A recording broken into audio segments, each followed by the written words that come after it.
তো হ্যালো বন্ধুরা, তোমরা দেখতে পাচ্ছ আজ আমরা দুই বন্ধু বেরিয়ে গেলাম একটা আমাদের খাটারা বাইক নিয়ে। একটা বাইক কিনবো বলে গেলাম রাস্তায়। দেখো, এটা হচ্ছে আমাদের আটমুখের সাঁকো, যেখানে আমার নবাব চাচাকে মেরে ফেলেছে। দেখো সাঁকোটা, তোমরা কেউ চিনতে পারো কি? এখান থেকে চললাম আমরা, প্রচুর জ্যাম এখানে, খুবই জ্যাম। ট্রাক্টর কাজ হচ্ছে রাস্তায়, তাই তো এখানে কিছুক্ষণ ওয়েট করার পর আস্তে আস্তে বেরিয়ে গেলাম আমরা ভগবানগোলা বাজার। বাজারে যেয়ে সাক্ষাৎ শোরুমে দেখা হবে। তোমরা কিছু কমেন্ট করলে করতে পারো। দেখো, তোমাদের ভালো লাগলে।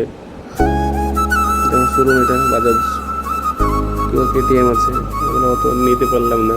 ছোট্ট একটা স্কুটি নিয়ে চলে আসলাম। ভিডিওটা ভালো লাগলে লাইক কমেন্ট শেয়ার করুন।